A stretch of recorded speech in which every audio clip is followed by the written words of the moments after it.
నమస్తే welcome to V3 news లక్ష్యం సమాజహితం ముందుగా బులెటిన్ లో హెడ్లైన్స్ చూద్దాం ప్రపంచ బ్యాడ్మింటన్ ఛాంపియన్ పివి సింధుకు ప్రముఖుల ప్రశంసలు నీ విజయంతో మేము గర్విస్తున్నామంటూ హరీష్ రావు ట్వీట్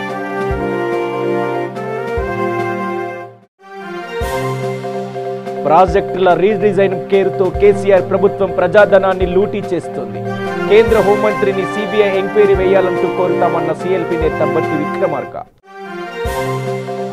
టీడీపీకి మరో భారీ షాక్ త్వరలో కమలంగూటికి చేరనున్న రేవూరి ప్రకాష్ రెడ్డి కొండ సురేఖ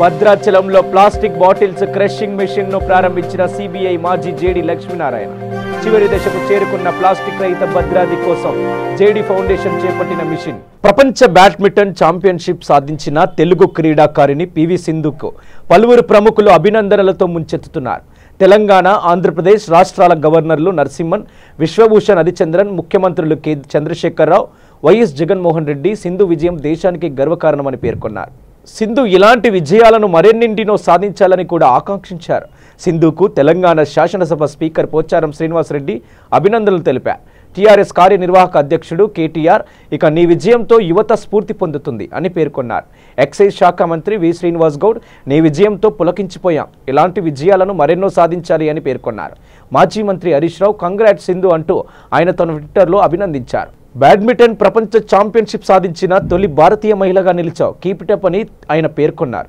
సింధు ప్రపంచ ఛాంపియన్షిప్ సాధించిన కొద్దిసేపటికి హరీష్ రావు తన ట్విట్టర్లో ఆమెను అభినందిస్తూ పోస్టింగ్ చేశారు నీ విజయంతో మేము గర్విస్తున్నామని హరీష్ రావు ఈ సందర్భంగా పోస్టింగ్ చేశారు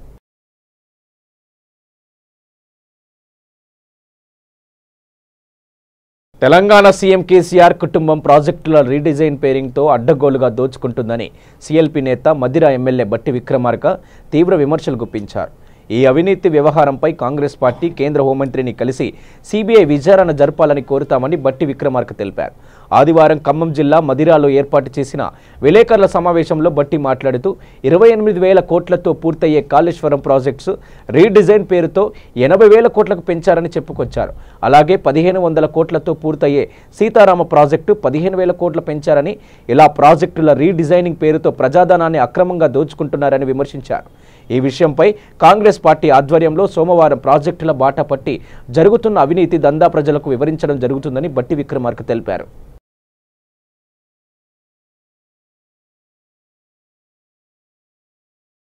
తెలుగు రాష్ట్రాల్లో సార్వత్రిక ఎన్నికలు ముగిసిన అనంతరం బీజేపీ ఆపరేషన్ ఆకర్ష్ తెరలేపిన విషయం విదితమే ఇందులో భాగంగా ఇప్పటికే పలు పార్టీలకు చెందిన నేతలు కాషాయ కండువా కప్పేసుకున్నారు మరి ముఖ్యంగా తెలంగాణలో 2024 ఎన్నికల్లో గెలిచి ప్రభుత్వాన్ని ఏర్పాటు చేయడమే లక్ష్యంగా కమలనాథులు ముందుకెళ్తున్నారు ఈ క్రమంలో తెలంగాణ పార్టీల నుంచి వచ్చే నేతలను కాదనకుండా కమలనాథులు కండువ కప్పేసుకుంటున్నారు తాజాగా కాంగ్రెస్ మహిళా నేత కొండ సురేఖ టీడీపీ సీనియర్ నేత రేవూరి ప్రకాష్ రెడ్డి బీజేపీ తీర్థం పుచ్చుకునేందుకు సిద్ధమయ్యారు ఇటీవలే హైదరాబాద్ పర్యటనకు వచ్చిన కేంద్ర హోంమంత్రి అమిత్ షాను కలిసేందుకు రేవూరి విశ్వ ప్రయత్నాలు చేశారు అయితే ఇదే రోజు కేంద్ర మాజీ మంత్రి అరుణ్ జైట్లీ హఠన్మరణంతో నగరంలోని పలు కార్యక్రమాలను రద్దు చేసుకున్న హుటాహుటిన ఢిల్లీకి పయనమై వెళ్లిపోయారు అమిత్ షా ఇక రేవూరి భేటీకి వీలు కాలేదు అయితే ఢిల్లీ వెళ్లి మరీ అమిత్ షాను కలిసి యోచనలో రేవూరి ఉన్నట్లుగా తెలుస్తుంది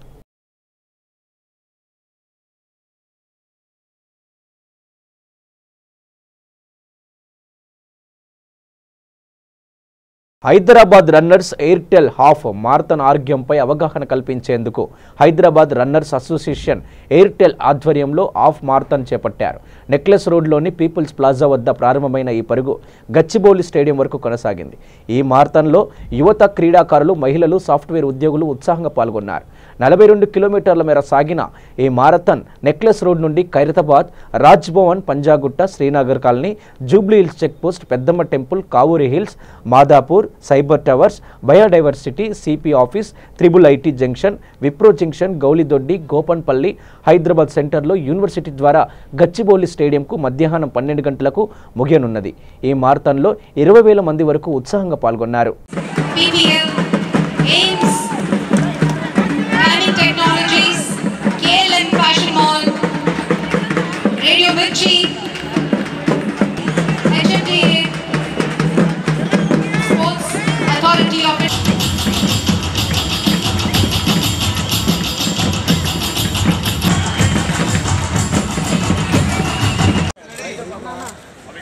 Yes, sir.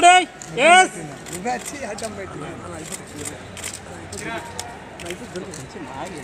Yes, sir. Everyone here.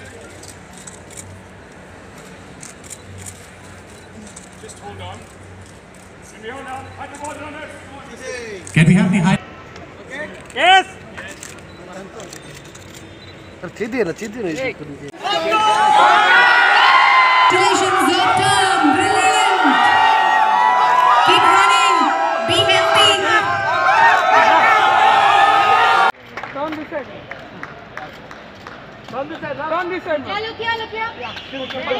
May I now call upon the 10K elite men's category, and the third prize goes to. For the winner. Look here, everyone. अरे उमेन ना मैं ना आदि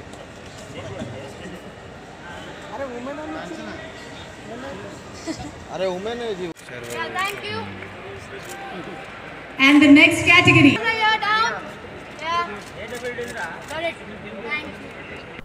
ఆంధ్రప్రదేశ్ రాష్ట్ర ప్రభుత్వ ఆదేశాలతో వైద్య శాఖలో అందుతున్న వైద్య సేవలపై మంత్రులు ప్రత్యేక దృష్టి సారిస్తున్నారు. రాష్ట్ర వ్యాప్తంగా ఉన్న ప్రభుత్వ ఆసుపత్రులను సందర్శిస్తున్న మంత్రుల బృందం విశాఖ కేజీహెచ్ సందర్శించింది. వైద్య వ్యవస్థను ప్రక్షాళన చేస్తూ ప్రభుత్వ ఆసుపత్రిలో ప్రధాన సమస్యల పరిష్కారం దిశగా చర్యలు తీసుకుంటున్నారు.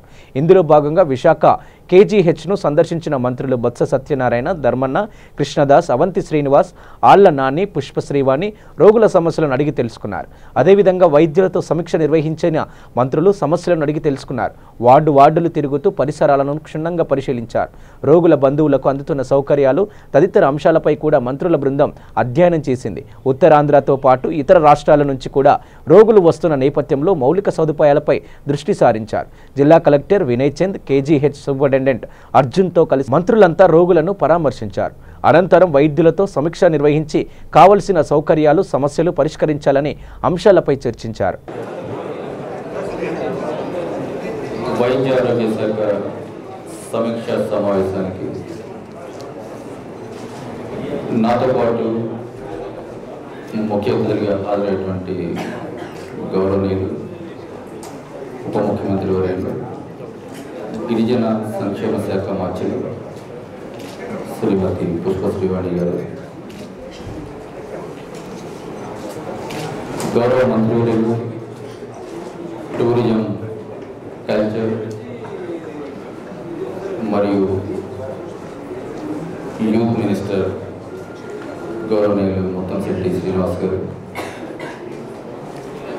గౌరవనీయులు రాష్ట్ర పట్టణాభివృద్ధి మరియు మున్సిపల్ శాఖ మంత్రులు గౌరవనీయులు బొత్స సత్యనారాయణ గారు,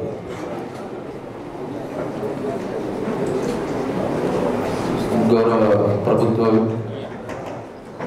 గౌరవ శాసనసభ్యులు గూడెం ముత్యాలనాయుడు గారు, గౌరవ పార్లమెంట్ సభ్యులు ఎంఏవి సత్యనారాయణ గారు, గౌరవ కలెక్టర్ శ్రీ వినయ్ చంద్ గారు, వేదికను అలంకరించిన రాష్ట్ర వైద్య ఆరోగ్య శాఖకు సంబంధించినటువంటి director of health, commissioner DME, ముఖ్యంగా ఈరోజు ఈ విశాఖపట్నం జిల్లాలో ఉన్నటువంటి వైద్య ఆరోగ్య శాఖకు సంబంధించినటువంటి సమస్యలన్నింటినీ కూడా మా ముందుకు తీసుకొచ్చి ఆ సమస్యల పరిష్కారానికి కృషి చేయబోతు గౌరవ అతిథులుగా ఈరోజు ఈ కార్యక్రమానికి హాజరైనటువంటి గౌరవ శాసనసభ్యులు, శాసనమండలి సభ్యులు, జిల్లా వైద్య ఆరోగ్య శాఖకు సంబంధించినటువంటి అధికారులు, మెడికల్ ఆఫీసర్, పాత్రికేయులు అందరికీ కూడా ముందుగా హృదయపూర్వకమైనటువంటి నమస్కారాలు తెలియజేసుకుంటున్నాను. మరి ఈరోజు ఈ కార్యక్రమం ఏ లక్ష్యంతో అయితే నిర్వహిస్తూ ఉన్నామో ఇప్పటికే మీకు అందరికీ కూడా తెలిసి ఉంటుంది. ఏదైతే మెటర్నిటీ డెత్స్ తీసుకుంటే మీరు ఇచ్చిన నోట్స్ ప్రకారం ఏరియా వైపు చూసుకుంటే కేజీహెచ్లో ఎక్కువగా వచ్చినాయి. అలాగే రూరల్, అర్బన్, ట్రైబల్ ఏరియాలో చూసుకుంటే ట్రైబల్ ఏరియాలో ఎక్కువ కనిపిస్తున్నాయి వీటిలో ఇది చూసుకుంటే. దాంతోపాటు మరి మంత్రి గారు ఇక్కడ చూస్తే మా ఎమ్మెల్యేలు అందరూ చూస్తే ఎమ్మెల్యేలు అందరూ డాక్టర్స్ లేరని చెప్పారు. కానీ ఈ డైరెక్టర్ ఆఫ్ పబ్లిక్ హెల్త్ కానీ లేదా ఫ్యామిలీ హెల్త్ నుంచి ఇచ్చిన రిపోర్ట్ ప్రకారం చూస్తే డాక్టర్స్ మాత్రం ఏదో 1-2% తప్ప డాక్టర్స్ అందరూ ఫుల్ ఫ్లెడ్జ్డ్గా ఉన్నారు. ఒక్క సివిల్ సర్జన్స్ ఒక్కరే 7-3 ఉన్నారు తప్ప మిగతా డాక్టర్స్ ఎక్కడ కూడా తప్ప ఎక్కడ కనిపించట్లేదు ఇక్కడ. మరి ఎందుకు వాళ్ళు ఎమ్మెల్యే పిహెచ్ఎస్లో మరి డాక్టర్స్ లేరని చెప్తున్నారో వాళ్ళు అర్థం అవ్వట్లేదు. అంటే మరి పోస్టింగ్ వేసిన తర్వాత వాళ్ళు లాంగ్ వైపు వెళ్ళిపోతున్నారా లేకపోతే ఏమవుతుందా? అది దయచేసి కొద్దిగా దాని మీద దృష్టి పెట్టాల్సిన అవసరం ఉంది. దాని మీద దృష్టి పెట్టాల్సిన అవసరం ఉంది. ఎందుకంటే మీరు ఇచ్చిన రిపోర్ట్ ఇది చూసుకుంటే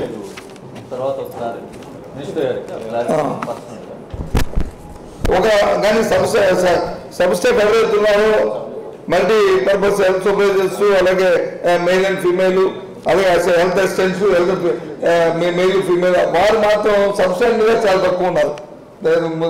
సుమారు దగ్గర 25-30% మరి మనకున్న శాంక్షన్ పోస్టులోను పోస్టింగ్ చూసుకుంటే డిఫరెన్స్ చూసుకుంటే అంత వస్తుంది. కాబట్టి దాని మీద అవసరమైతే మరి దృష్టి పెట్టాలనేది మరి మంత్రి గారికి నా తాలూకా సూచనగా.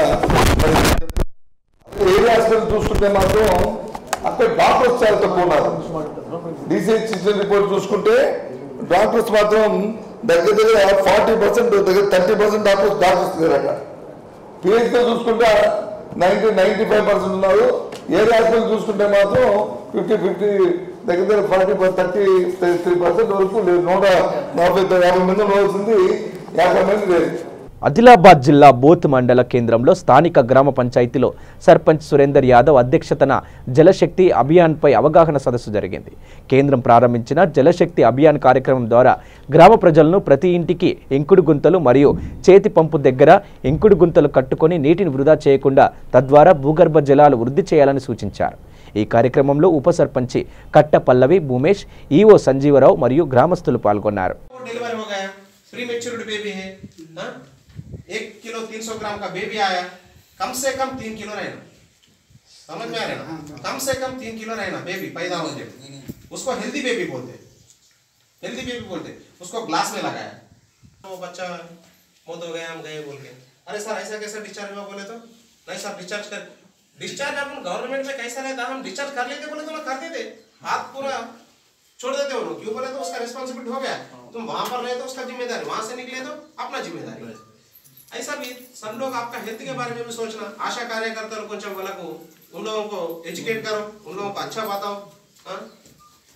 Pregnancy period is very crucial period, समझ में आया बात? मेरे को भी एक बच्चा है, मालूम कैसा रहता औरत का प्रॉब्लम क्या है, मैं नजदीक से देख चुका हूँ. हमारा बीवी को बहुत प्रॉब्लम हुआ, बहुत खून निकल गया, 12% हीमोग्लोबिन था, 12% बोले थे. इज वेरी एक्सीलेंट ब्यूटीफुल, अच्छा हीमोग्लोबिन सबसे अच्छा था. लेकिन जब उसको सिजरियन सर्जरी हुआ तब उसको ब्लीडिंग बहुत हो गया. ब्लीडिंग हुआ बोले तो 12 से 8 को गिर गया उसका, 8% में वो बहुत ढीला हो गया. उसको बाद में उसका हमारा साला आके उसका खून दिया, 2 बाटल चढ़ाए थे, उन्हें सेट हो गया. अभी उसको फिर क्यूर हो गया. लेकिन 8% में उन्हें उतना ढीला गिर गया तो 3% में इन्हों कितना ढीला हो जाना. 12 कहा 3 कहा. अच्छा फूड देने का आपका काम, आंगनवाड़ी टीचर्स तो है अपने को, उसके पास से जो है वो भी ले लो. एक्चुअल तो आशा कार्यकर्ताओं को यहाँ पर नहीं बुलाना, लेकिन मैं क्यों बुलाया बोले तो पहला ग्राम सभा में इतना आशा कार्यकर्ता ना है.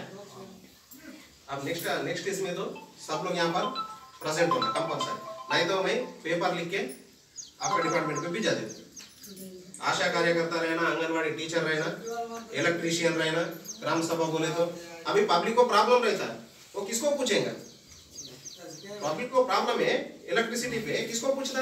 सेक्रेटरी రెస్పాన్సిబిలిటీ नहीं है, कौन है రెస్పాన్సిబిలిటీ? దుర్తి గ్రామం లోపల ఒక చాలా పెద్ద పని, ఒకటేమో గ్రామ పంచాయతీ ఫౌండేషన్ స్టోన్ వేయడం జరిగింది. దాంతోపాటు ఒక సీసీ రోడ్ కూడా ఫౌండేషన్ స్టోన్ వేయడం జరిగింది.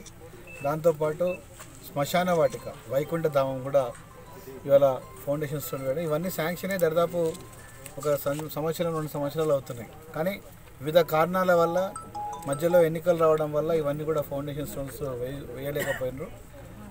ఆ సమయంలో కూడా మళ్ళీ ఇప్పుడు అవన్నీ కూడా పునర్నిర్మాణం చేసుకొని మరి గ్రామ పంచాయతీ కానివ్వండి, అదేవిధంగా సీసీ రోడ్స్ కానివ్వండి, అదేవిధంగా ఇక్కడ మన శ్మశాన వాటిక మొత్తం 48,50,000 రూపాయల అభివృద్ధి కార్యక్రమం వల్ల కేవలం ఇందుర్తి గ్రామంలో కూడా ప్రారంభోత్సవాలు చేస్తున్నామనే సంగతి కూడా మీ అందరికీ తెలియజేసుకుంటూ సంతోషిస్తున్నామని చెప్పి జై తెలంగాణ.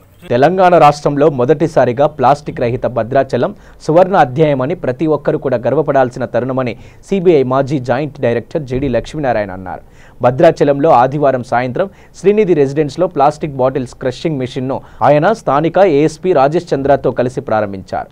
ఈ సందర్భంగా సిబిఐ మాజీ డైరెక్టర్ జేడి లక్ష్మీనారాయణ మాట్లాడుతూ 11 నెలల క్రితం ప్లాస్టిక్ రహిత భద్రాద్రి కోసం జేడి ఫౌండేషన్ చేపట్టిన కార్యక్రమం కీలక దశకు చేరుకుందన్నారు. ఇప్పటికే భద్రాద్రిలో సెప్టెంబర్ 7 నుంచి సింగిల్ యూజ్ ప్లాస్టిక్ను నిషేధిస్తున్నట్లు భద్రాచలం సబ్ కలెక్టర్ భవేష్ మిశ్రా ప్రకటించారని అన్నారు. జేడి ఫౌండేషన్ చేపట్టిన కార్యక్రమానికి ఛాంబర్ ఆఫ్ కామర్స్ అధికారులు స్వచ్ఛంద సంస్థలలో వస్తున్న స్పందన గమనించి క్రషింగ్ మిషన్ రాష్ట్రంలో తొలిసారిగా తేవడం జరిగిందన్నారు. ఈ కార్యక్రమంలో ASP Rajesh Chandra, IPS, panchayat EO CH Srinivas, JD foundation బాధ్యులు మురళీమోహన్ కుమార్ మరియు తెలంగాణ మానవ హక్కుల సంఘం అధ్యక్షుడు మల్లికార్జున్ గారు పాల్గొన్నారు.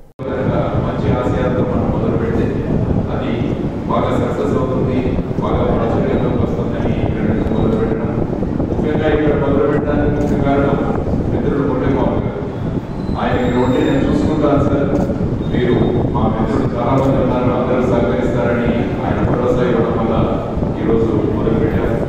పట్టణంలో కూడా చాలా మార్పులు వచ్చాయి. ఈరోజు ఒక మెషిన్ ఈరోజు తీసుకొద్దాం, ఈ వాటర్ క్రషింగ్ మెషిన్ అని చెప్పేసి ఈరోజు మా మిత్రుడు కృష్ణరావు గారు కూడా ఆయన టర్కీలో ఉండేవాడు ఇంతకుముందు. ఆయన వచ్చి ఈ మా ప్రయత్నాల్లో ఆయన కూడా ఇక్కడ రావడం, ఈరోజు ఆ మెషిన్ మీరు చూశారు. దీని ద్వారా బాటిల్స్ అన్నింటినీ ప్లాస్టిక్ అన్నింటినీ క్రష్ చేసి మనం ఈ విధంగా ఆ పౌడర్ని మళ్ళా ఇటుకలు తయారు చేయడంలో కానీ మన రోడ్లు వేసుకోవడంలో కానీ ఇటువంటి వాటిని వినియోగించడం ఈ మెషిన్ ద్వారా సాధ్యం. మేము ఇంకా కూడా ఈరోజు ఇంకొక పెద్ద సైంటిస్ట్ కూడా నాతో పాటు తీసుకొచ్చాను. అక్కడ ఉన్న అబ్బాయి పవన్ అని చిత్తూరు జిల్లాలో పవన్గా ఉంటాడు. వాళ్ళ ఊళ్ళో అబ్బాయిని బలమైన అబ్దుల్ కలాం అంటారు. అటువంటి కురవాడు ఈరోజు తీసుకొచ్చాం. ఇప్పటి వరకు 30 రకరకాల ప్రోడక్ట్స్ తయారు చేశాడు ఈ అబ్బాయి సొంతంగా. అమెరికాలో యూనివర్సిటీ దానికి గౌరవ డాక్టరేట్ కూడా ఇచ్చింది అనమాట. కాబట్టి అటువంటి పిల్లవాడిని ఈరోజు తీసుకొచ్చాం. ఎందుకంటే పిల్లల్లో ఇన్నోవేషన్ అనేది తగ్గిపోయింది. కొత్త ఇష్టం తయారు చేయడానికి మా వంతు దృష్టిగా పనిచేస్తున్నాం. ఈరోజు ఖమ్మంలో జరిగిన ఇంపాక్ట్ కార్యక్రమంలో కూడా నిన్న పవన్ సొంతంగా స్వయంగా మాట్లాడాడు. చాలా మంది విద్యార్థులు అక్కడ ప్రేరేపించబడ్డారు. వారందరూ కూడా కొత్త కొత్త విషయాలు చేస్తామని ముందుకు వస్తున్నారు. కాబట్టి భారతదేశానికి మళ్ళా పూర్వ వైభవాన్ని తీసుకురావాలంటే నాగార్జున సాగర్ రిజర్వాయర్ పూర్తి స్థాయిగా నిండడంతో క్రస్ట్ గేట్స్ నుండి జలజల జాలువారుతున్నది కృష్ణమ్మ. దీన్ని చూసేందుకు చుట్టుపక్కల ప్రాంత ప్రజలు తరలి వస్తూ ఉన్నారు.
కర్నూలు జిల్లా డోన్ పట్టణంలో రాష్ట్ర వ్యాప్తంగా 8 నెలలుగా ఆశా వర్కర్స్కు ఎటువంటి జీతాలు లేకుండా ప్రభుత్వం మభ్యపెడుతుందని, గ్రేడింగ్ పద్ధతి ఎత్తివేసి ఫిక్స్ జీతాలు ఇవ్వాలని, రేషన్ కార్డులను తొలగిస్తామని ప్రకటనలో తెలిపారని ఏపీ ప్రభుత్వం ఆశా వర్కర్స్ని ప్రభుత్వ ఉద్యోగులుగా గుర్తించి ఈఎస్ఐ ఫింక్షన్, ఇక ఇన్సూరెన్స్, పీఎఫ్ మొదలగు సౌకర్యాలు కల్పించి మమ్మల్ని రేషన్ కార్డు నుండి తొలగించిన ఎడల మాకు ఎటువంటి సమస్య లేదన్నారు. అలా చేయకుండా తొలగించిన ఎడల మేము రాష్ట్ర వ్యాప్తంగా ధర్నాలు చేపడతామని AP ASHA workers unions leaders మాట్లాడారు.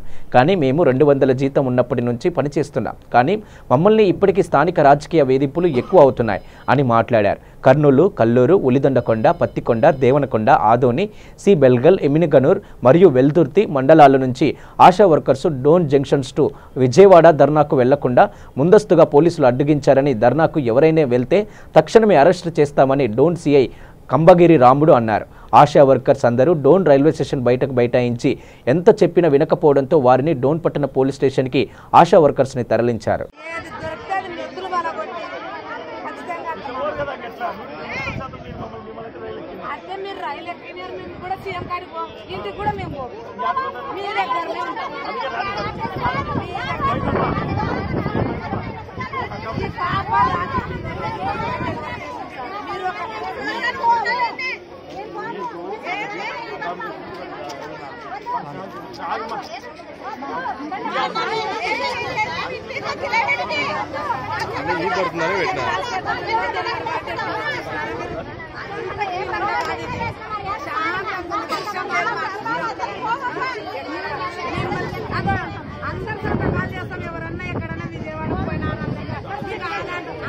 ఉలిందకొండ గ్రామము, ఉలిందకొండ పిఎస్సి, కర్నూలు జిల్లా, కల్లూరు మండలం. మేము విజయవాడ పోవడానికి కారణం ఏమంటే మాకు 8 నెలల నుండి బకాయి జీతాలు ఉన్నాయి. రేషన్ కార్డు ఎత్తివేయాలనే పద్ధతి మీద పోతున్నాము. గ్రేడింగ్ పద్ధతి తీసివేయాలని మా న్యాయమైన కోరికలను అడగడానికి వెళ్తుంటే ఎక్కటోళ్ళని అక్కడ బంధించడం మాకు చాలా బాధాకరం ఉంది. మేము ఏమి దౌర్జన్యం చేయడానికి పోలేదు. 10,000 జీతం జీవో కూడా అమలు చేయాలి. ఆ జీవో పద్ధతిలో గ్రేడింగ్ పద్ధతి పెట్టినారు కాబట్టి ఆ పద్ధతిని కూడా తొలగించి మేము చేసే 22 పనులపైన మాకు న్యాయమైన కోరికలను నెరవేరుస్తాడని సీఎం గారిని తొలి సంతకం ఆశా వర్కర్లకు జీవో పైన చేసినాడు. ఎంత సంతోషకరమైందో ఈ రోజు మేము ఆ సంతోషకరాన్ని 8 నెలల నుండి బకాయిలు 4 నెలలైనా జీవో విడుదల చేయలేదు. ఆ 8 నెలల బకాయిలు, గ్రేడింగ్ పద్ధతి, మాకు రేషన్ కార్డు తొలగింపులను ఆపి మాకు జాబ్ చార్ట్ ఇవ్వాలని, యూనిఫామ్ అలవెన్స్ మొత్తం 104 అన్ని మొత్తం బకాయి ఉండేటి వల్ల ఇవ్వాలని మేము న్యాయమైన కోరకపోతుంటే గ్రామాలలో బంధించడము, ఇక్కడ స్టేషన్లలో బంధించడం, రైల్వే స్టేషన్లలో ఎక్కడ పడితే అక్కడ బంధించడం చాలా బాధాకరం ఉంది. మేము బాలింత సంరక్షణ గాని, ఐరిస్క్ కేసులను గాని ఆశా వర్కర్లు ఎంత పని చేస్తున్నారు అనేది గవర్నమెంట్ గుర్తించింది. ఫస్ట్ ఈ ప్రభుత్వం ఎక్కిన తర్వాత ఈ ప్రభుత్వానికి మేము ధన్యవాదాలు చెప్తున్నాం. ముందుగా ఆ ధన్యవాదాలు చెప్పిన తర్వాత మా బాధలు చెప్పుకోవడానికి వెళ్తున్నాం. ఇన్ని రోజులు మేము ₹1 వేతనం లేకుండా ఏ డిపార్ట్మెంట్ లో పనిచేసినారో చూపించమని చెప్పండి. మాకు ఇప్పటి నుండి అయినా కనీసం నెల జీతం వస్తుంది అనేట క్లారిటీ ఇచ్చి గ్రేడింగ్ పద్ధతి తీసేయగలుగుతారని సీఎం గారిని ఏపీ ఆశా వర్కర్ల యూనియన్ తరఫున మేము కోరుచున్నాము. స్టార్టింగ్ మేము గత 13 సంవత్సరాల నుండి పనిచేస్తున్నాము. పనిని బట్టి పారదోషకాలని చెప్పినారు. పనిని బట్టి పారదోషకాల పద్ధతిలో కూడా పనిచేసినాము. గత ప్రభుత్వము 3,000 గౌరవ వేతనము, ₹350 నుండి చేసినాము. ₹350తో పాటు ఒక 3 సంవత్సరాలు ₹350 ఇచ్చినారు. మళ్ళీ గత ప్రభుత్వం 3,000 గౌరవ వేతనము, 5,600 పారతోషకాలని మొత్తం ₹8,600 అమలు చేసినారు. కానీ దాంట్లో కూడా మమ్మల్ని మధ్యలో తీసివేసి ₹6,000 చెల్లించాలని పిఎస్సి లెవెల్లో సూపర్వైజర్లను అందరినీ బంధించి ఆశాలకు 6,000 ఇవ్వాలని చెప్పడము. మళ్ళీ ఇప్పుడు మా జగనన్న పాదయాత్ర చేసినప్పుడు ఆశా వర్కర్ల ధర్నాలలో కానీ ఎక్కడన్నా కానీ నేను ఉన్నాను, నేను విన్నాను అనే మాట నినాదాలు చెప్పి మాకు తొలి సంతకం చేయడం వలన మేము ఎంత సంతోషకరంగా ఉన్నామో ఈ రోజు జీతాలు ఇస్తాడని కూడా ఎంతో సంతోషంగా ఇది చేసుకుంటున్నాం. మా బాధలు వివరించడానికి విజయవాడ వెళ్తున్నాగా డోన్ జంక్షన్ దాంట్లో మమ్మల్ని బంధించినారు. మా కోరికలు నెరవేరే వరకు మేము ఇక్కడనే పోరాటం చేస్తామని మేము ఆశా వర్కర్ల తరఫున ఇంకోటి అంటే 10,000 చేసినారు కదా, ఫిక్స్డ్ శాలరీ పని దగ్గర పారదర్శకం. అది 10,000 జీతం అన్నాడు, కానీ అది పనిని బట్టి పారదర్శకమా లేకుంటే గౌరవ వేతనమా దేంది అని క్లారిటీ ఇవ్వలేదు ఇంతవరకు. మరి అది ఇవ్వక గ్రేడింగ్ పద్ధతి 22 పనుల పైన 9 మంది సూపర్వైజర్లు ఉండి ఆ గ్రేడింగ్ పద్ధతిలో మేము ఎంతమంది చేయలేము.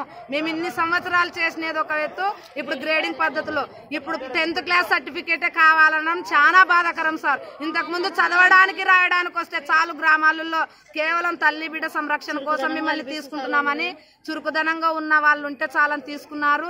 ఇప్పుడు కూడా అదే చురుకుదనం మీదనే మేము అంత రెండంతలు పని చేస్తున్నాము. మా పనిని మీరు స్పందించి 10,000 జీతము ఏ పద్ధతిలో ఇస్తున్నారో మాకు ఆ పద్ధతిని, మాకు జాబ్ చాట్ని గౌరవ వేతనంతో 10,000 ఇస్తున్నారా లేకపోతే ఫిక్స్డ్ జీతంతో ఇస్తున్నారా మాకు క్లారిటీ ఇచ్చి జీవోని వెంటనే విడుదల చేసి 8 నెలల బకాయిలను ఇచ్చి రేషన్ కార్డు తొలగించే పద్ధతులు మానుకోవాలని మేము న్యాయమైన కోరికలను కోరుచున్నాం సార్. బులెటిన్ ముగించే ముందు హెడ్లైన్స్ మరోసారి. ప్రపంచ బ్యాడ్మింటన్ ఛాంపియన్ పివి సింధుకు ప్రముఖుల ప్రశంసలు. నీ విజయంతో మేము గర్విస్తున్నామంటూ హరీష్ రావు ట్వీట్.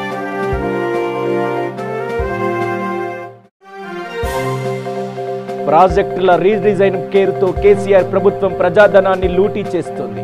కేంద్ర హోంమంత్రిని సిబిఐ ఎంక్వైరీ వేయాలంటూ కోరుతామన్న సిఎల్పి నేత బట్టి విక్రమార్క. టీడీపీకి మరో భారీ షాక్. త్వరలో కమలం గూటికి చేరనున్న రేవూరి ప్రకాష్ రెడ్డి, కొండ సురేఖ.